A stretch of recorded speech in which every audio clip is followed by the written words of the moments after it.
ISIS unleashed in the Congo.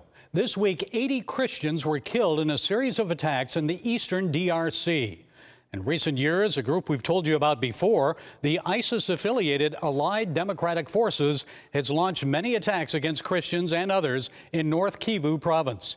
1 year ago, they crossed over the border into Uganda and slaughtered 38 Christian children as they slept in their boarding school beds. Well, here to share more is Open Doors U.S. CEO Ryan Brown.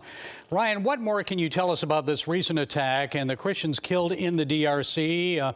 I understand this happened over several days. So where were they? Why were they killed? Yeah, it did. And I think that the first thing to recognize is that this is not an isolated incident, but this has actually been a trend of an increase in aggressive violence that we've seen towards the church in the eastern DRC. This particular incident kind of reached its pitch, if you will, on the dates of June 4th through June 8th. The culmination on specifically June 7th, where over 40 Christians were killed on that day alone. But over a period of that short window of time, there were well over 80 Christians in that area that were killed. Most of these Christians, this is a season in which many of them are harvesting. And so this impact is not just a short-term impact, but as Christians have had to flee, have had to go into hiding in the area, it's impacted their ability to harvest the crops that they've sown over recent months. And so this will have a long tail, if you will, as far as Christians, not just being threatened in the short term, but also their livelihood being threatened over a longer period of time as well. And Ryan, this ISIS-affiliated group, the ADF, they're bad news, not only doing this, but also responsible for bombings in Kampala, Uganda.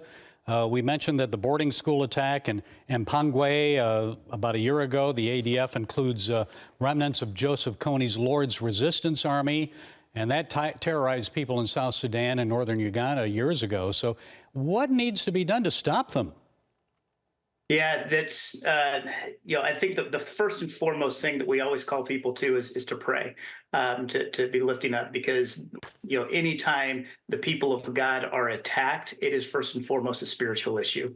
And so we do need to be lifting up our brothers and sisters in prayer, be lifting up. There are, forces that, the DRC, as well as some of the Ugandan military are trying to make their presence known within the area, many arguing that they're not doing enough. Former government officials calling out current, asking them to be more vocal and active in the area, trying to curtail the violence. But I think that first and foremost, we need to be praying for our brothers and sisters there, as well as praying for the leaders in these areas, that they will seek to act and seek to speak out against this violence. Well, I've got to ask you about the elections in India. It didn't go as well as expected for the ruling BJP party and Prime Minister Modi. They're still in power, but weakened by receiving less support. So what does this mean for the Christian minority there? I'm assuming attacks from radical Hindus are likely to continue. Likely so, yes. In the grand scheme of things, this could very well be good news for Christians in the area. There were many that were expecting from early exit polls, as well as from those currently in power, to see an expansion of the BJA's presence and influence after the election. Prior to the elections, they had held about 303 seats.